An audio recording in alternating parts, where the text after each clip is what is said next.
Howdy, all. It's time for a psalm for today from Psalm 139, verses 23 through 24. Search me, God, and know my heart. Test me and know my anxious thoughts. See if there is any offensive way in me, and lead me in the way everlasting. First, let's understand this verse is not asking God to learn something. It says, search me, O God, and know my heart. God already knows his heart. He says, test me. God already knows what's in his heart. And know my anxious thoughts. God already knows his anxious thoughts.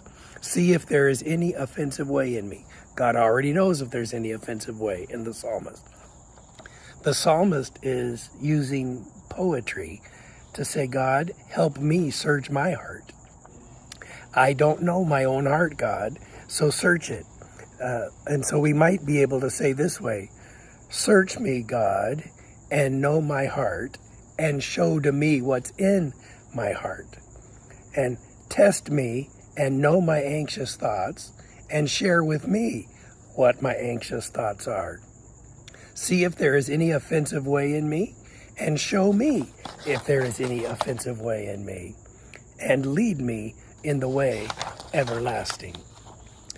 In an article on LinkedIn by Dr. Roten, R-H-O-T-O-N, he said some amazing things.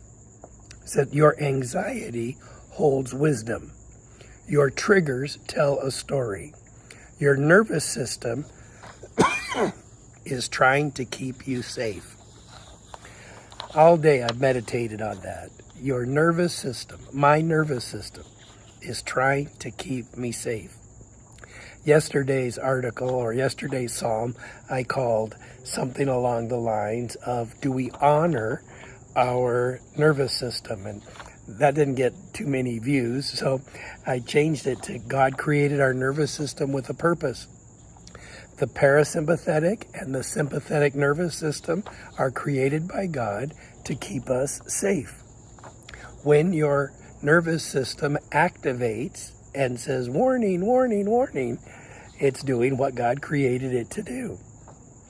Now, in the words of the psalm, we ask God that this anxious thought that we have would be searched out, tested, evaluated, and then revealed to us. For example, you could have a sense of just recently I did several days of fasting and prayer. I think it's about 3.5 days I was fasting. And I was having a miserable time. It was dark. It was difficult. It felt like I was getting beat up. Well, just a couple days later was the September 10th activity in Colorado, the September activity against Charlie Kirk. There was a bunch of dark stuff that following couple of days. Then it left me wondering, was the fasting and prayer difficult because God was revealing something to me? Not specifics, but saying it's going to be tough on the planet for a little while. I don't know. But it says, search me, O God, and know my heart. Lord, I need a good searching, and I don't know my own heart. You do. But as you have permission, although you already know everything about me, I welcome that. And I ask you to open my eyes that I might understand myself. One of the devotionals I do each morning is called Listen to Your Life by Frederick Buechner. Listen to your life. It's a good thing. See if there is any offensive way in me, and lead me in the way everlasting. So God, when all of this is said and done, and you've tested me and shown me what you found, and not what you found, what you already knew, and when you are checking my heart and checking my motives and checking my life, I ask that all of that would boil down to you leading me, and that you would lead me in the way everlasting, not in the temporary way, but lead me in the way everlasting. Your anxiety holds wisdom, Dr. Roten said. When you're nervous, when you have anxiety, what wisdom is your nervous system noticing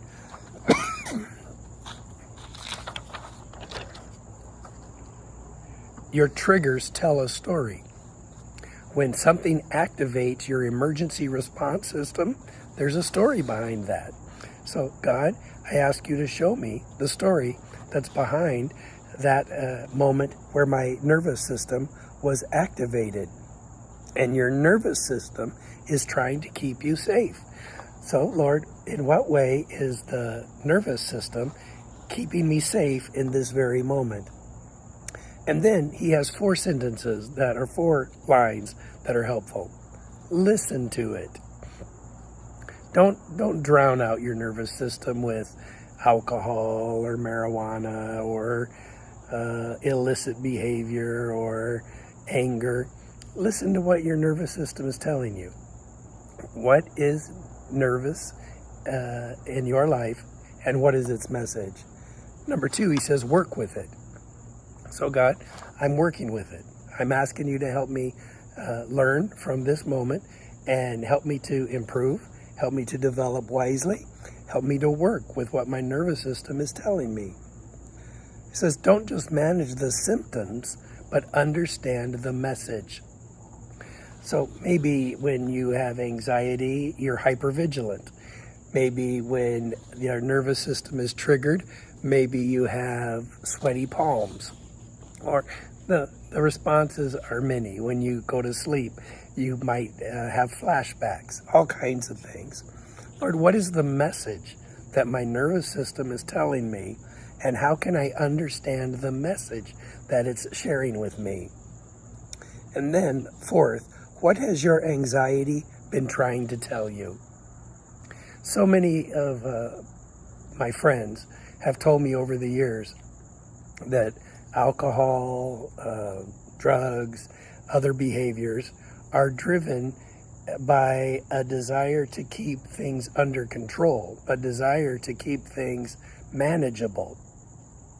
Well, the problem is those management techniques often make it worse. So then you have to have an increasing amount to get the same effect. If we listen to our nervous system, it's okay to hurt. It's okay to fear. It's okay to feel uncomfortable. It's okay to have relationships that suffer. It's okay.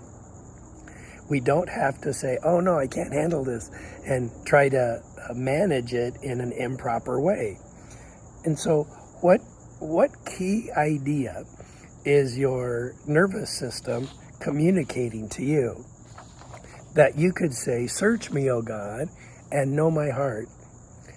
Test me and see if there be in me any offensive way, and lead me in life everlasting. I think when we drown out anxiety, we don't then fully live life.